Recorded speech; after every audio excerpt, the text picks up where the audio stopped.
carry a signal of the inheritance. Chapter 1, The Last Memory. I washed the last plate because the sink was the only thing in my flat that still made sense. The warm water, the circular immersion, small clinker ceramic mitts, still these were rules that did not change when people got sick or when the world looked away. The smell of antiseptic clung to the cupboards. It never really left after the hospice days. Mom scarf thin blue, a sky someone had iron flat hung on the chair back like a flag of a country that didn't exist anymore. And on the windowsill, where she used to sort pills into days, the single envelope waited bone white against the glass. The postmark was blurred by rain. No return address. The front said only S, Merton for you. The handwriting wasn't here, Dr. S too careful, too deliberate, like a person teaching themselves not to tremble. Inside, a single sheet. 2 lines. Your mother knew the truth. They took him.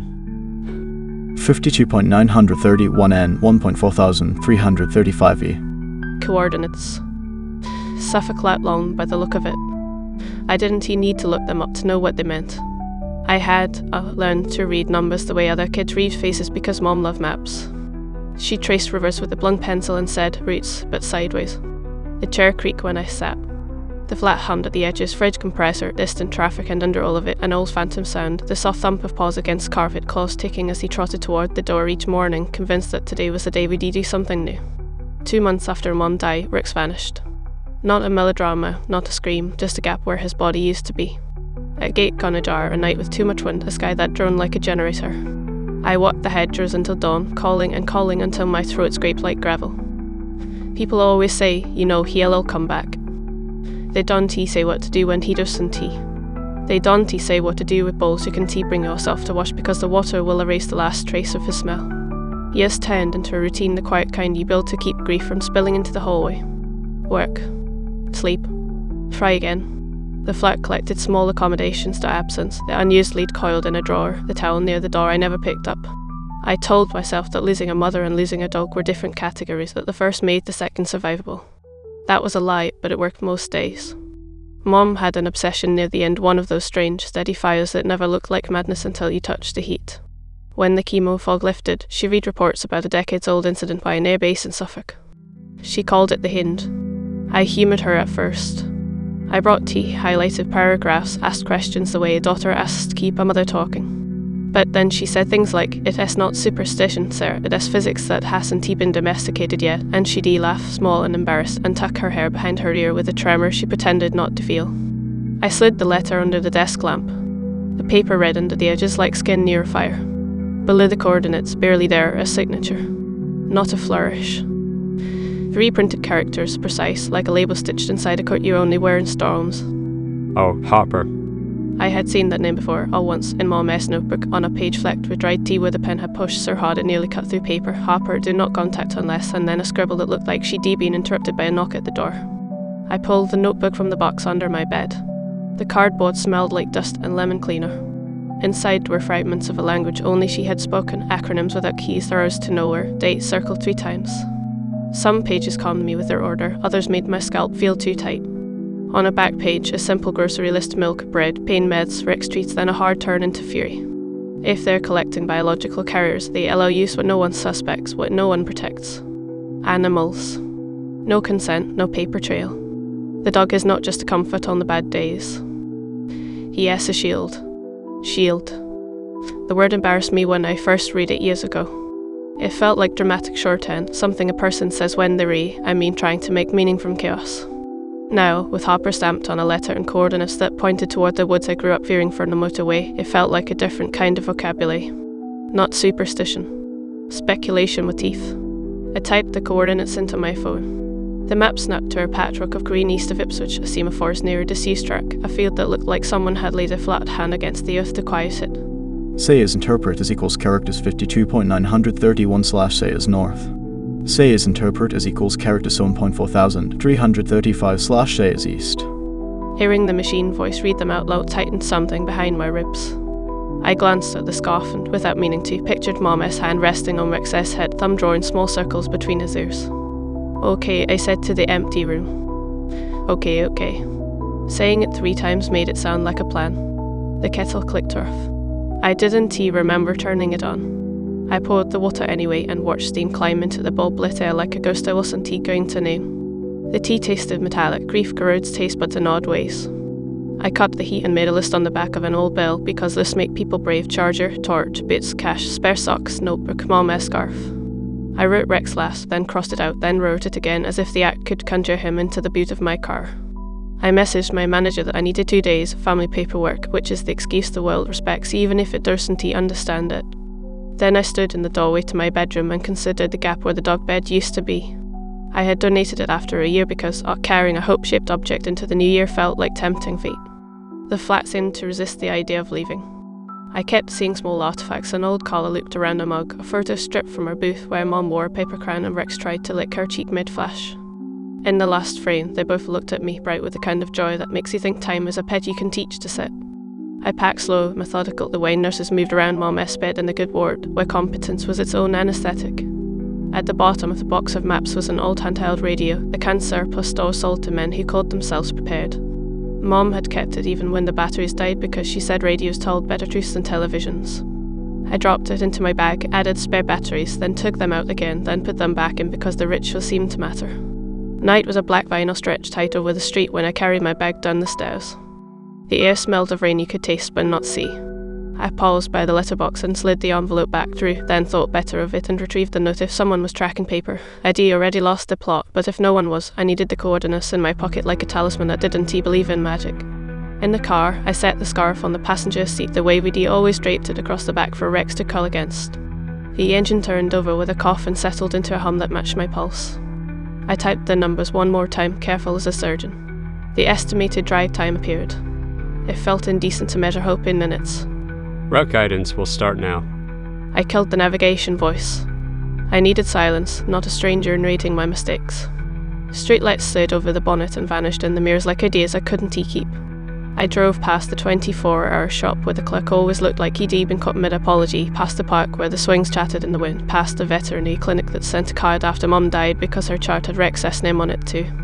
On the ring road, the city thinned to sodium halos and then to dark.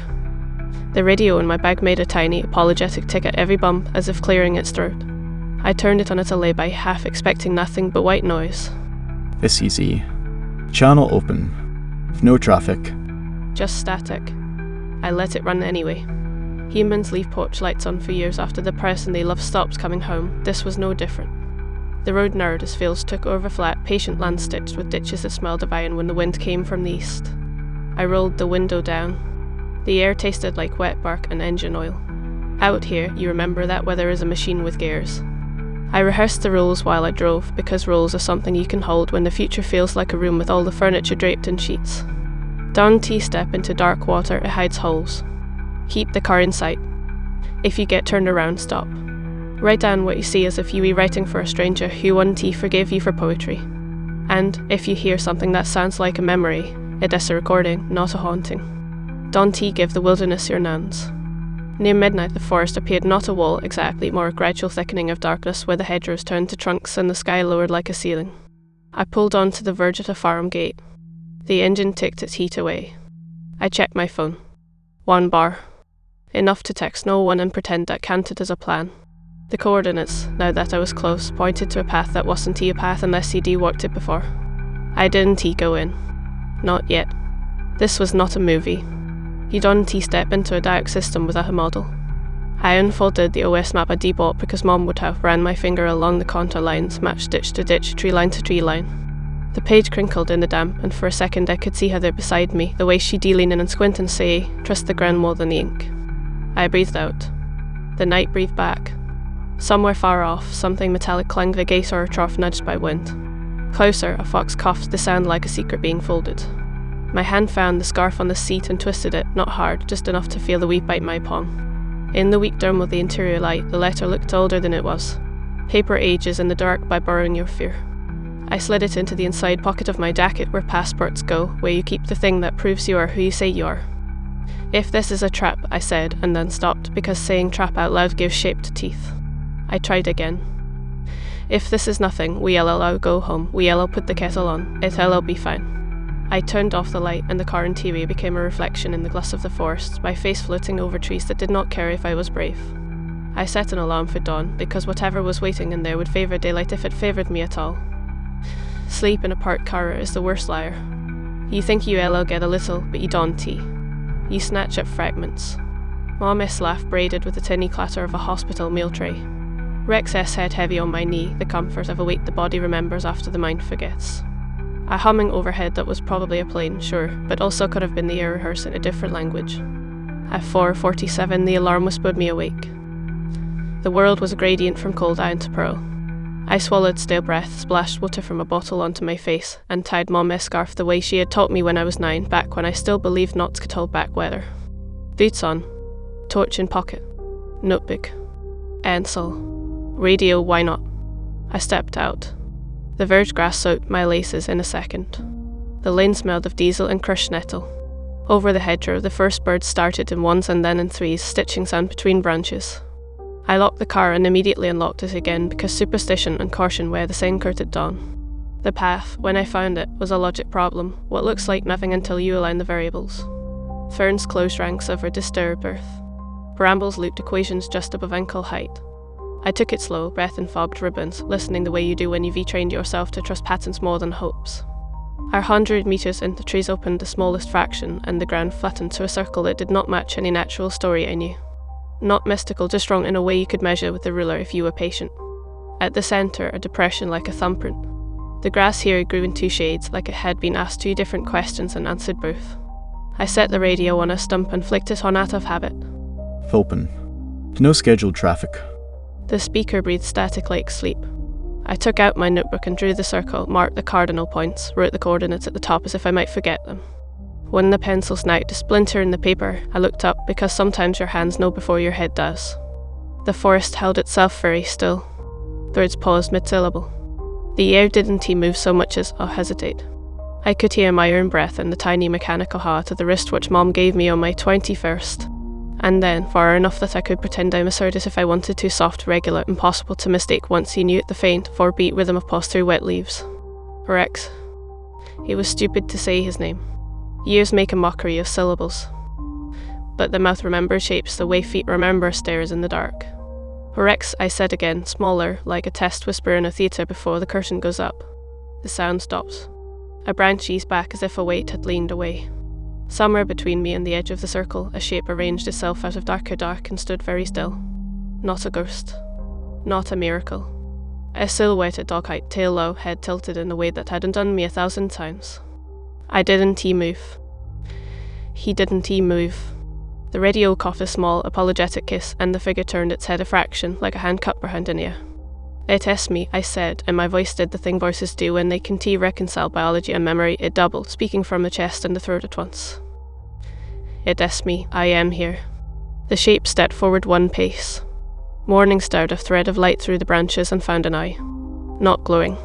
Not yet. Just wet, reflecting sky. He made a sound that was not a whine, not a bark, something soft, damped, as if his throat were padding the noise for reasons it didn't understand.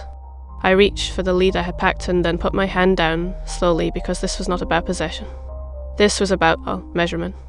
About testing a hypothesis. If the past can be contacted, under what conditions does it remain itself? I sat because kneeling made me smaller and breathing easier, and also because Mom had taught me that coming down to a dog's height was the first language you speak with your hands. Rex, I said, gentle. If this is you, if any part of you. Signal. Carrier. The radio S whisper arrived at the exact moment the dog S ear flicked like 2 metronomes clicking into phase. I looked from speaker to silhouette and felt the old map in my head redrawing its legend. Not magic. Not mercy. A system. A passion beginning to resolve. Okay, I said, and the word this time wasn't a stalling tactic. It was a test marker. I am going to follow.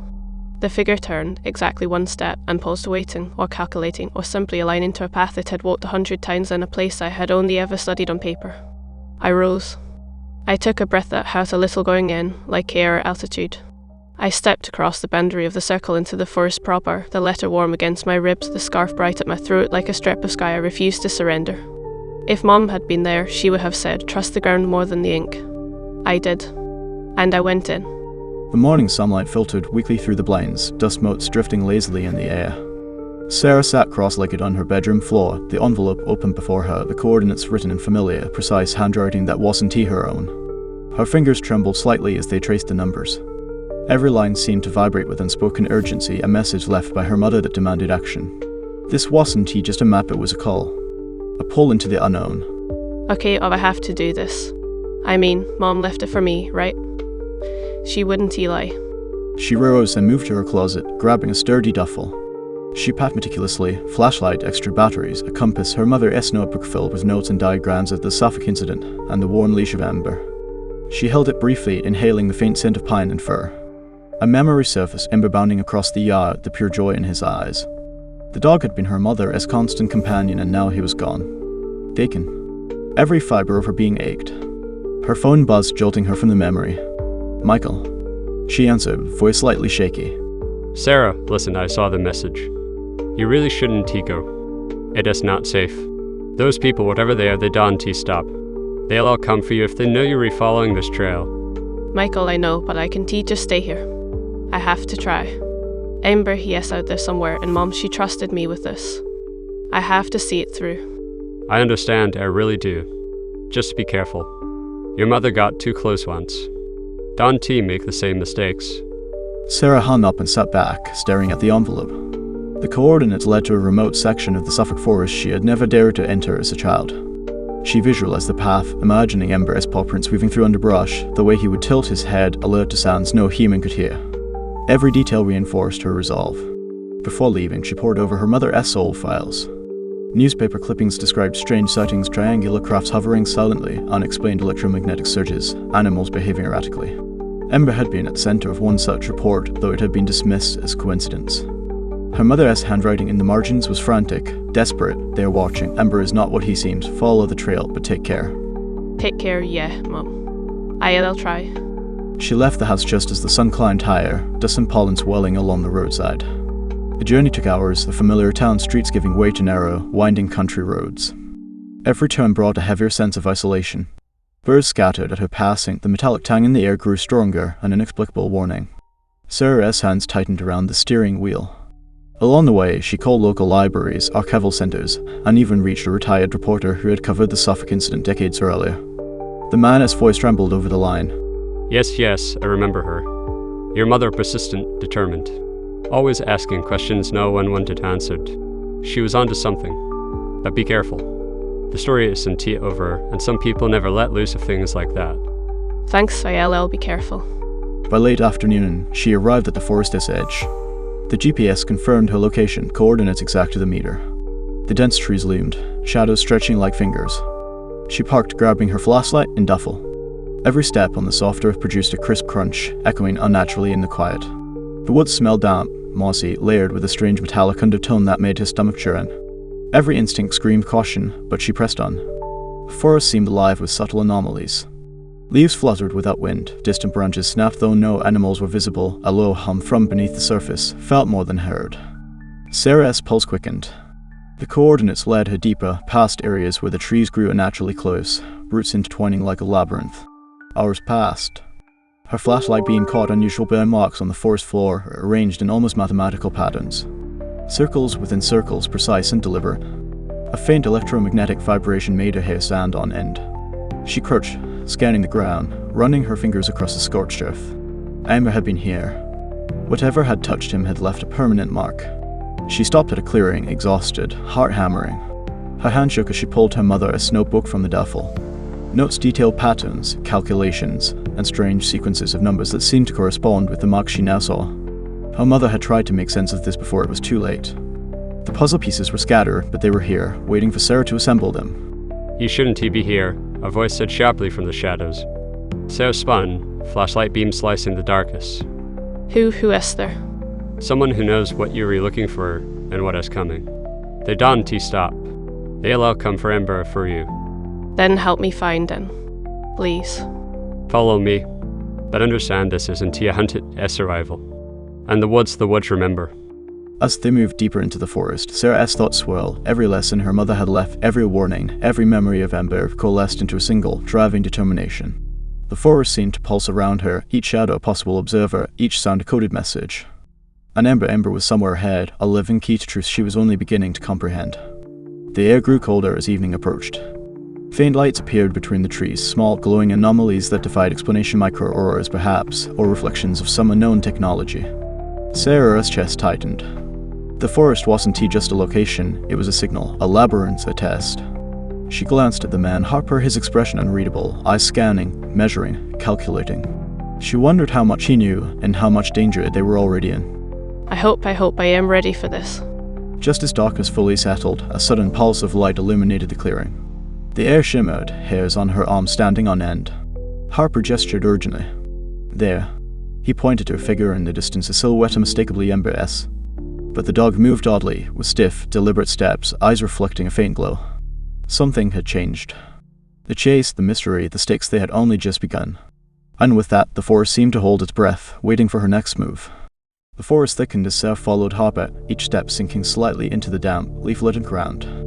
Shadows clung to the trunks of trees, bending unnaturally around them as if the very air had weight. A low, almost imperceptible hum vibrated through the soles of her boots. Sarah stopped, crouching, scanning the area with her flashlight. Harper, do you feel that? That hum, it's like the ground itself is alive. I know. You'll get used to it. Sort of. It is an electromagnetic residue, residual energy left behind by whatever touched Ember. You'll feel it more once you read closer. The duo advanced cautiously, following the faint trail of scorched earth and broken branches that Sarah's mother had noted in her files. Each step took them further into the heart of the anomaly. Then, suddenly, a metallic scent filled the air, acrid yet faintly sweet. Sarah gasped slightly, fumbling for a cloth to cover her nose. What does that smell? It is like nothing I've smelled before. You'll learn to associate it with the zones of interference. Every object affected by the anomaly leaves behind traces of chemical, magnetic, residual radiation. Some of it is harmless, most of it isn't. They entered a small clearing, the trees forming a near-perfect circle around them. In the center, the grass was flattened, shimmering faintly under the beam of Sarah's flashlight. And there he was, Ember. Not running, not playful, but standing stiffly, ears raised, tail rigid, eyes glowing faintly in the dark. Ember, is that really you? He didn't move towards her. The glow in his eyes pulsed, synchronized with the hum in the clearing. Sarah instinctively crouched, extending a hand, but Harper stepped in front. Wait. Don't try to touch him yet. We need to understand what we're dealing with. Last thing we want is to trigger something you can control. Sarah's mind raced. Her mother's notes, the recordings, everything pointed to one conclusion: Ember had been changed. Modified, altered. But how? The triangle craft. Some other technology. She didn't have time to think further. The air began to vibrate more intensely. Small sparks of light arced between the flattened grass, tiny bolts of static electricity dancing in midair. Harper, he is doing something. Look at his eyes, it is like he is controlling it. Exactly. He is interacting with the electromagnetic field. Somehow, he is able to manipulate it to a degree. I've never seen anything like this with an animal before. Harper slowly moved toward Ember, trying to scan him with a handheld device designed to measure bioelectromagnetic activity. As soon as he activated it, Ember's head jerked sharply. A high-pitched, unearthly sound emitted from the dog's throat, a sound no human vocal cord could produce. The device immediately shut down with a pop, smoke rising from its casing. Oh my god, he just disabled it. Yes, and that is only the beginning. Whatever they did to him, Ember isn't just a dog anymore. He is a living conduit for the anomaly's energy. Sarah stepped closer, her heart hammering. She saw the faint reflection of a triangular shape in Ember's glowing eyes, a memory of the craft. She blinked, unsure if it was imagination or a fragment of encoded memory being projected somehow. Harper caught her hesitation. Focus, Sarah. This isn't hallucination. Ember's perception has been altered. He can see things we can sense things we read blind to. That glow is part of how he interacts with the energy patterns around him. I don't understand. How? He is just a dog. Not anymore. What they did, whatever technology was applied, made him something else. And they want him back. Before Sarah could respond, movement at the edge of the clearing caught her eye. Shadows shifted unnaturally. A group of figures emerged, tall, clad in black suits that reflected no light, faces obscured by visors. Their steps were synchronized, mechanical, precise. The agents had found them. They re-here. What do we do? 1. Stay close. And whatever you do, don't let them touch him. The agents advanced, scanning the area with handheld devices that emitted low-frequency pulses. Ember reacted instantly, eyes flaring brighter, hair bristling. A sudden surge of electromagnetic energy swept the clearing. The agent's equipment short-circuited, sparks flying, their visors flickering. One stumbled and fell. Another swore, smashing his scanner. Whoa, he just did that. I told you. This isn't T-magic. It has pure science bioengineering, electromagnetic manipulation, unknown tech, and Ember is the interface. Sarah moved closer to Ember, feeling a strange warmth emanate from him. She thought of her mother, of the letters and warnings left behind. Ember wasn't he just a dog. He was a repository of knowledge, a living archive of the anomaly. And now, under the night sky, he was proving it in a way Sarah could see and feel. The agents regrouped, visibly shaken, their coordination faltering. Hopper grabbed Sarah's hand, pulling her toward a narrow, overgrown path leading deeper into the forest. Ember ran ahead, moving with a natural precision, tail stiff, eyes glowing like beacons. This is insane. I mean, he has changed, but he is still my Ember. Yes, he is still him. But not the dog you remember. Not entirely. And that's why they were after him and you. As they ran, the forest itself seemed to react. Trees bent slightly as if parting to allow passage, undergrowth avoided their feet. Harper glanced back once, then forward. "We reach close," he said.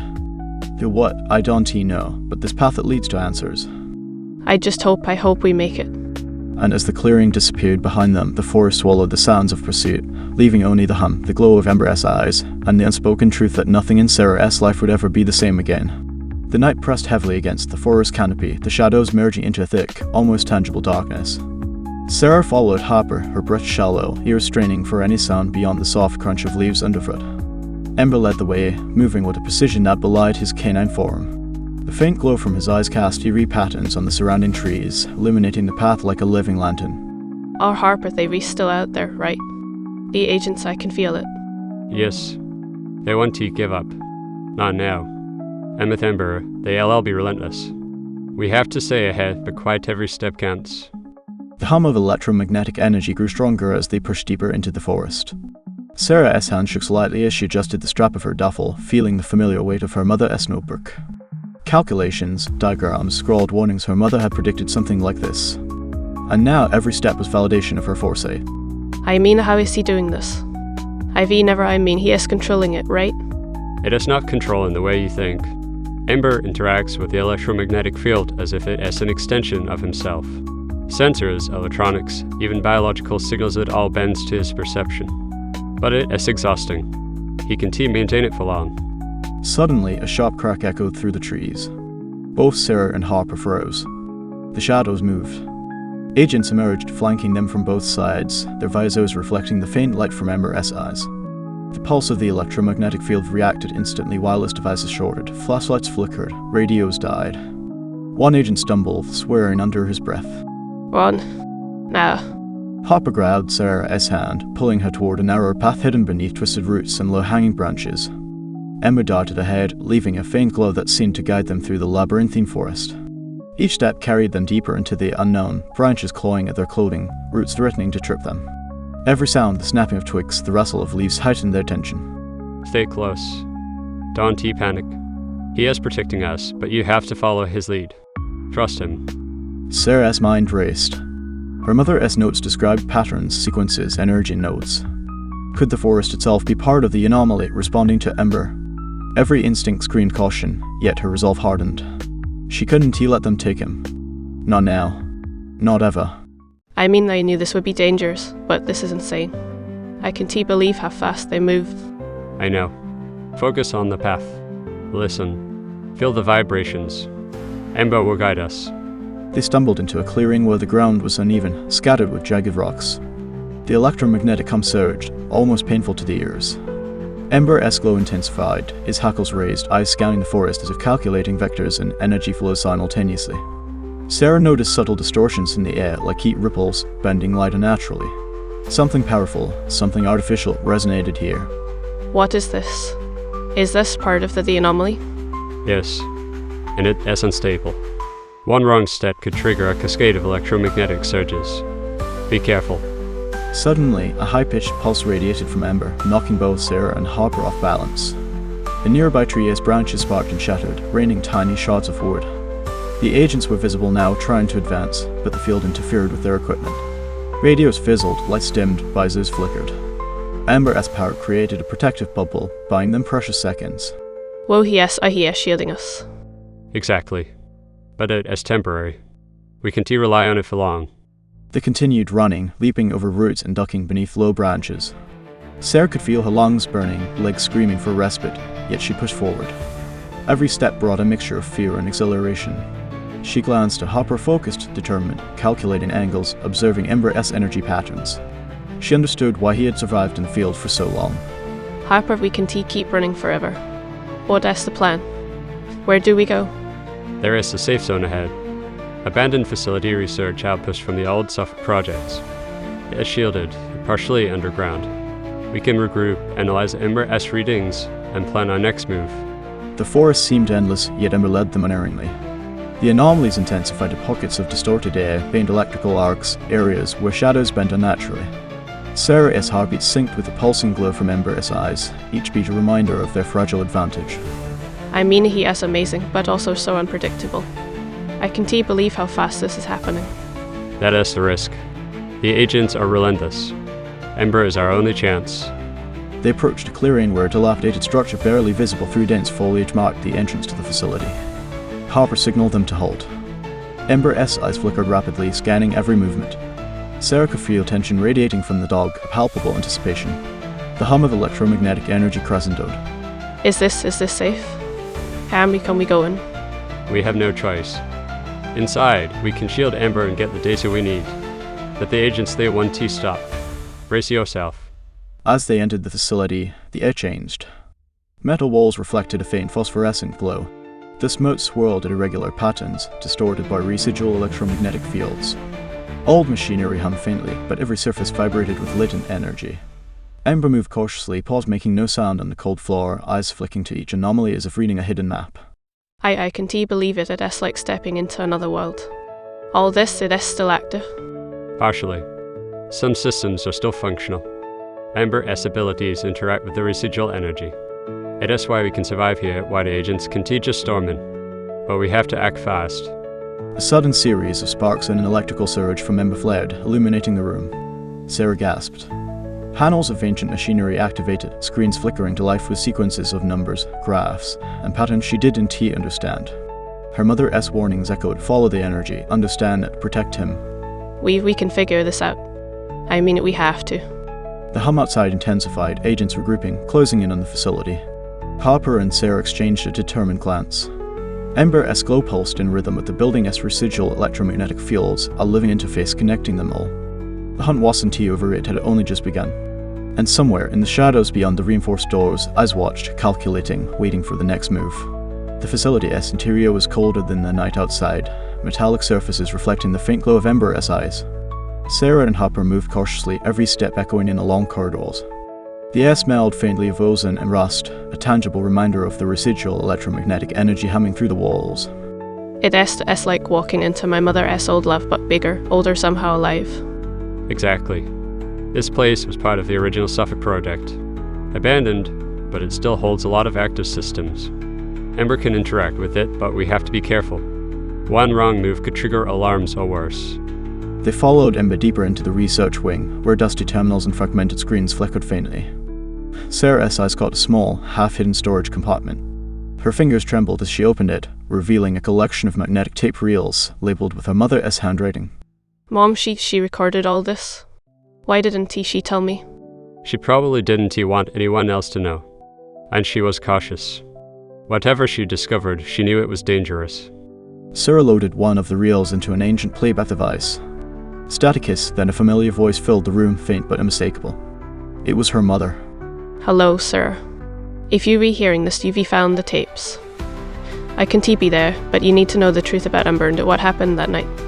The voice continued, calm yet urgent, explaining how Ember had come across a triangular object in the forest, the same one Sarah had glimpsed as a child. The craft had emitted electromagnetic energy, altering Ember on a molecular level, embedding him with a field-manipulating interface. So it is true. He is not just my dog anymore. Not just your dog, Sarah. He has a living archive of unknown technology, and the people after us know it. The recording shifted, her Mother S voice now more strained. They will come, the ones in black suits. They want him back. If they succeed, Ember will be dissected, studied, maybe destroyed. You must protect him. Trust no one outside of these instructions. There is a safe place, coordinates enclosed. Coordinates, I need to remember this. I need to get him there. Harper watched her closely. Do you understand what this means? Your mother prepared for this. She left you a roadmap, warnings, and the knowledge to survive. Ember isn't he just altered. He has a beacon, a key, and they know it. I mean, I always thought she was obsessed, all worried about nothing. But this is everything she feared. Sarah wound the tape, listening to the instructions again. Her fingers traced the coordinates carefully, memorizing each number. Ember nudged her hand with his nose, eyes glowing, tail stiff but calm. It was as if he understood the importance of the recording, the weight of her mother's words. We have to move quickly. The agents want to stop.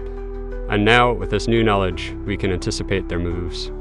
But it's risky. This facility is all unstable, and the field is unpredictable. Suddenly, a low thrum reverberated through the walls, almost imperceptible at first, then intensifying. Sparks danced across broken panels as if reacting to Ember's presence. Sarah's heart raced. The agents had located them. They were closing in faster than she imagined. How hard were they becoming? I can feel it through Radontino, the air itself. Yes. They were using residual field tracking. Ember can shield us, but not indefinitely. We have to prepare an escape route now. They grabbed extra tapes and equipment, packing swiftly. Every movement had to be calculated. Ember's eyes scanned the surroundings continuously, anticipating threats invisible to them. Sarah's mind raced her mother's voice, Ember's altered behavior, the glowing pattern. She had to connect the dots before it was too late. I can't believe how much she knew, how much she foresaw. She understood the technology, Sarah. She predicted the consequences. Ember's modifications weren't random, they were targeted, deliberate, and dangerous if mishandled. That is why she left these tapes. A sudden alarm echoed faintly through the corridors, a mechanical warning triggered by residual sensors. Harper grabbed Sarah's arm. We need to move, now. The agents are moments away. Follow me and trust Ember. I am ready. Let us go. Ember, come on. They sprinted through the labyrinth of corridors, Ember leading, dodging falling debris and distorted energy arcs. The agents' distant shouts echoed behind them, but the dog's control over the electromagnetic field shielded them from detection momentarily. I mean, I didn't know he could do that. It is amazing but terrifying. It is both a weapon and a shield. Remember that. Use it wisely, Sarah. And remember, what your mother said to Ember is not just a dog. He has the link to understanding the anomaly. Protect him, or everything fails. Finally, they reached a reinforced exit partially buried under debris. Harper activated an old manual override, and the heavy doors creaked open. Outside, the cold night air bit at their faces, but it carried freedom. Ember paused, scanning the horizon, then bolted ahead, leading them toward the next phase of their journey. We made it. But what now? We have the tapes, but they'll all come for him, right? Yes. And that is why the next step is crucial.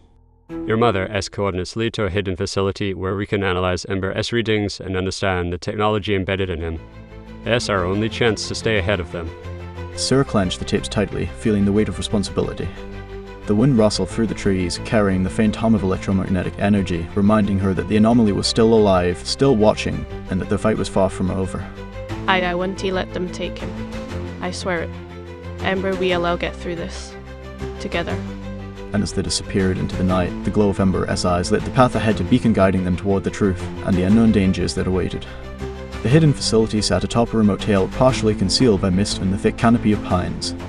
Sarah approached cautiously, tapes clutched tightly against her chest. The air was crisp, carrying the faint tang of metal and ozone.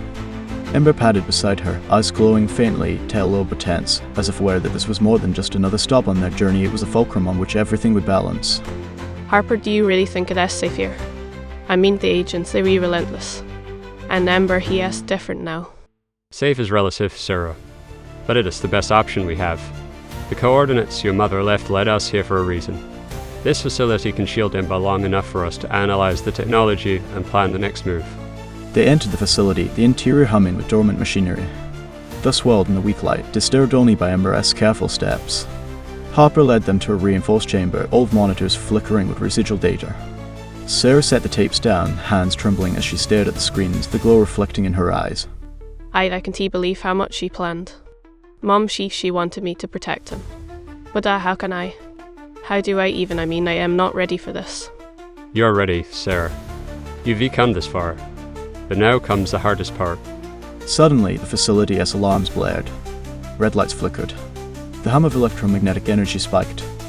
Agents in black suits had found them. Their footsteps echoed through the corridors, systematic, calculating, relentless.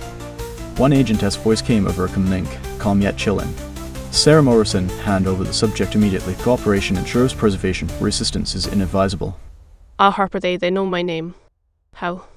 They know everything about us. They have intelligence. Surveillance. They track Ember's signature. They know about your mother's work. And now they know we re here. Sarah's mind raced. The tapes in her hands seemed heavier than ever. The instructions, the warnings, her mother's voice all leading to this moment. Every step she had taken, every calculation, every instinct had built to this point. And now a choice lay before her. Surrender Ember for safety and promise of healing, or protect him, risking everything. I can let them take him. I can tea. He has everything my mom left me. Everything we have left. It is not just sentiment, Sarah.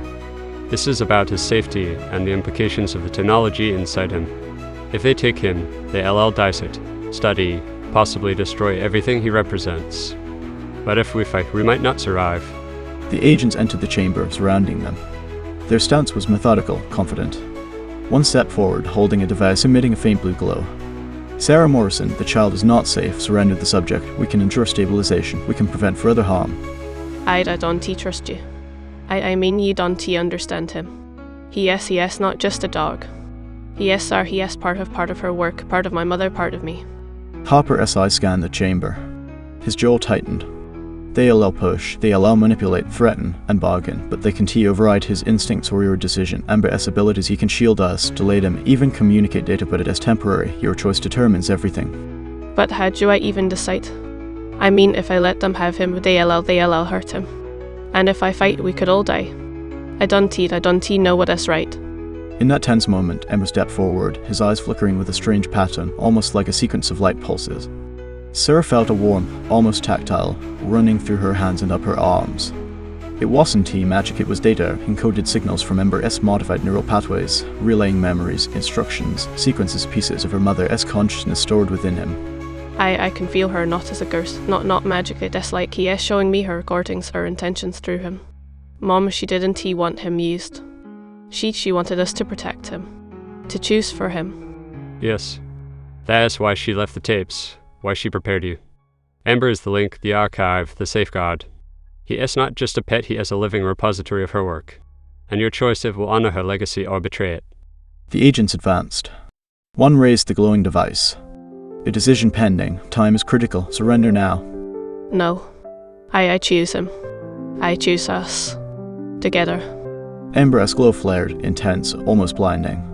The electromagnetic field surged outward, shorting devices, disorienting the agents, and creating a protective bubble around them. Sparks flew from the device in the agent's hand, smoke curling in the air.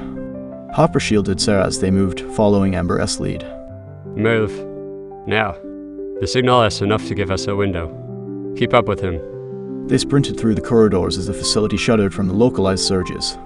Metal groaned, old machinery sparked, and the hum of electromagnetic interference warped the air around them. Ember led them to a secondary exit, a hidden stairwell that spiraled downward into a subterranean tunnel. I can't believe we read it escaping like this. I mean, I thought we were done for. It is not over, but you made the right choice. Ember is safe, and we still have the tips. We can regroup, plan, and stay ahead. They emerged into the cold night once more. Mist clung to the trees, the ground slick beneath their feet. Ember's eyes glowed, illuminating their path. Sarah's heart pounded, adrenaline coursing, but beneath it a calm certainty settled. She had chosen correctly. Her mother's voice, her love for Ember, and her instinct guided her. And for now, that was enough. We did it. I couldn't have done it without him. Without her guidance, without you, Harper. Ember, we read together.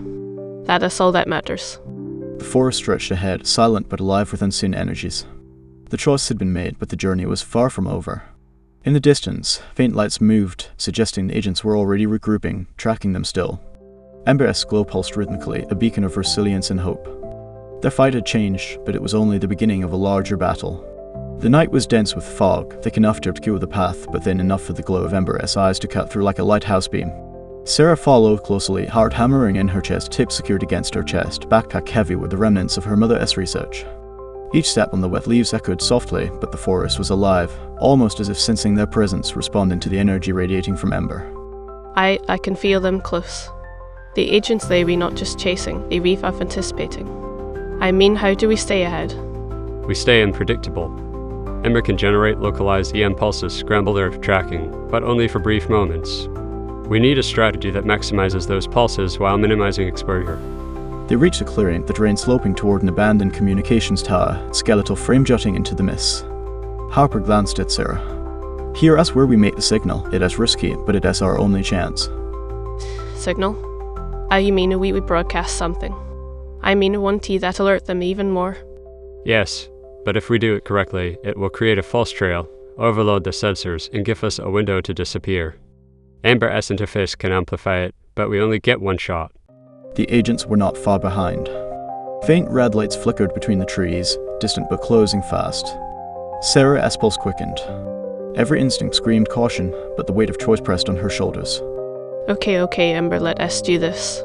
I trust you. I trust your judgment. Ember positioned himself at the base of the tower. His eyes pulsed in rhythmic patterns, the faint blue glow coalescing into a visible field. Harper connected a portable interface to the dog-S harness, syncing his neural modifications with the old broadcast system. Sarah held her breath as Ember's body hummed with power, the air vibrating with energy. Initiating sequence now. Sarah, stay back. A low-frequency pulse radiated outward, resonating through the trees, the ground, even the fog. The red sensors in the distance flickered and danced, confused, interpreting the signal as multiple copies of Ember dispersing in erratic directions. The agents hesitated, uncertain which target to pursue. I can see it. Are they re-reacting? I mean, it is working. The pulse intensified. Sparks leapt from the tower's old machinery, arcs of blue energy cutting across the metal frame. Ember's eyes shone brighter, almost painfully luminous. The forest seemed to tremble under the combined effect of his abilities and the tower's amplification. Harper shouted over the helm, "Go, now, this is our window." Follow Ember. Trust the path. They ran, the signal masking their presence, the forest enveloping them in shadows and mist. The agents fired electronic trackers, but the pulses scrambled each one, leaving only disoriented figures stumbling in the fog. Ember moved with uncanny precision, leading Sarah and Harper toward a series of hidden ravines and tunnels known only to her mother's maps. I can't believe how he is navigating. I mean, it is like he sees the whole system, the past everything. It is his interface with the embedded technology. He is processing information in real time, calculating trajectories, predicting agent movements. Trust him completely. Hours passed. The fog thinned and first light crept across the horizon. The distant forest had given way to hidden valleys, and the faint hum of Ember's system had settled into a gentle resonance. For the first time, Sarah allowed herself a deep breath. They were alive, and Ember was safe for now. We made it. I mean, I never thought that we'd survive. But Ember, you did it. We did it. Together. Harper surveyed the area, scanning the skies. They allow regroup, they allow try again, but the signal bought us hours, maybe days, enough to analyze Ember's readings, understand the anomaly, and plan the next move. I understand now.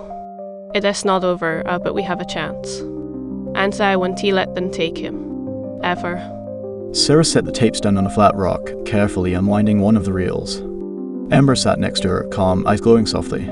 The dog-S pulse synchronized with the old tape deck, almost as if interpreting it directly. Patterns emerged, schematics, energy readings, coordinates her mother's work encoded within him, now ready to be studied safely. We can finally start decoding, understand the technology, and maybe find a way to neutralize the threat permanently. But first, we survive today. We will. Together. Ember, this is only the beginning, isn't it? I mean, there is so much we don't know yet, but we'll face it. Together. The mist lifted slowly, revealing the valley and distant mountains bathed in pale sunlight. Ember's eyes glowed once more, a rhythmic beacon, signaling both their survival and the path forward. The final signal had been sent, confusion sown among their pursuers, and for the first time, Sarah felt the weight of her mother's trust, her own determination, and the unbreakable bond with her extraordinary companion. Whatever lay ahead, they would face it side by side, ready to uncover the secrets that the world hidden, dangerous, and vast had kept from them for far too long.